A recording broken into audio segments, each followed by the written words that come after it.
Hi, I'm Tim. Welcome to Watchbox, and thanks for logging on. If you love this watch, email me, tmosso@thewatchbox.com.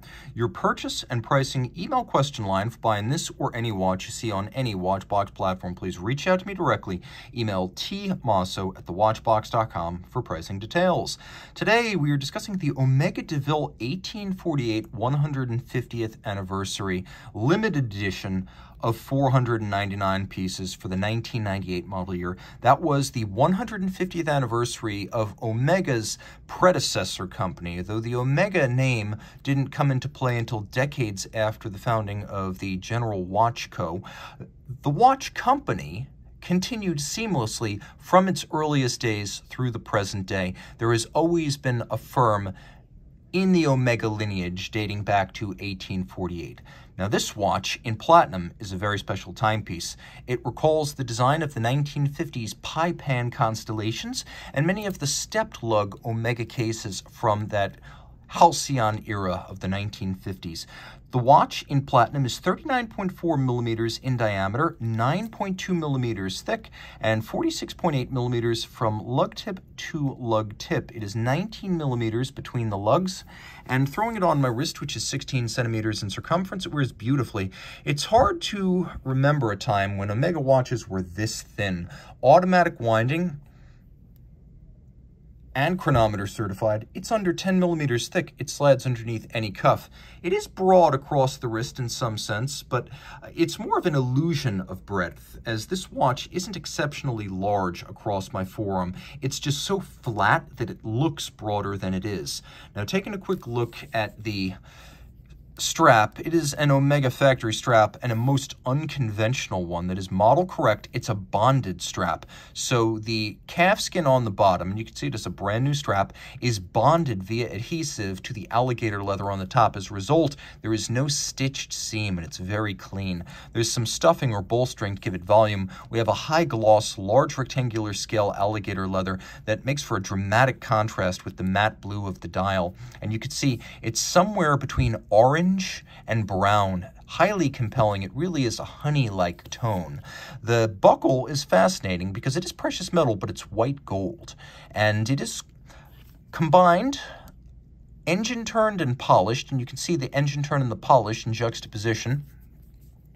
The strap tucks in, then tucks into these little tabs on the side to make the whole assembly a little bit thinner. But then there's no excess length visible externally, and there are no strap minder loops, so this seamless bonded strap is super clean. Once the watch is sized, all the excess strap length hides underneath the buckle.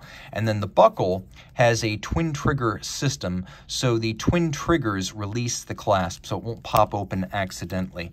Taking a quick look at the watch, you can see that it has a remarkably detailed case design. The lugs begin with a fluted set of strakes that rise up from the polished midcase and then join with the stepped lug to trace its outermost profile. It is then stepped again inboard with a fluted gadroon that runs on the inner edge of each lug, and lugs like these can be seen in models from the 1960s. One watch that lends quite a bit of its character, both of case and dial, to this model is the vintage pie pan constellation reference 2652, and you can see that faceted pie pan-like design that was made famous on 1950s Omega constellation models. So the dial center is raised up almost like a plateau, and then the edge slopes off, but each sloped facet is sectioned off, creating a hard geometry outboard that gives the dial, otherwise simple, a lot of visual power. There's a combination of faceted and polished individual hour indices, and then we have Roman numerals at the quarter. We have 3, we have 6, we have 9, we have 12 leaf-style hands in high polish, and a polished aperture frame for the date. Take a quick look. This watch in 1998 is a Luminova dial. So it's just after the cutoff in 1997 when Omega tapered its use of tritium. This watch can still be seen in the dark today. Now, it is not coaxial, it is pre-coaxial. Only a year later, watches similar to this one would be launched with the 2500 Alpha, a movement that never worked right, but was historically significant as Omega's first foray into mass-produced coaxial escapements. This watch uses the tried and true caliber 1120 that was also featured in the Seamaster Diver 300 meter of the time. So underneath this case back, which proclaims the series numbering, the anniversary, and the De Ville model line, we have a modified ETA 2892A2 doing business as Omega caliber 1120. Omega does make some changes, upgrading the winding system. It goes from 21 joules to 23 with those changes, and the power reserve in Omega spec goes from the standard ETA 42 to 44 on the 1120. Otherwise, very similar. Bidirectional winding, automatic, 44-hour power reserve, 23 joules, stop seconds, and a quick set date, 5-position adjusted, and it features a COSC chronometer certification. These movements were both thin and very tough.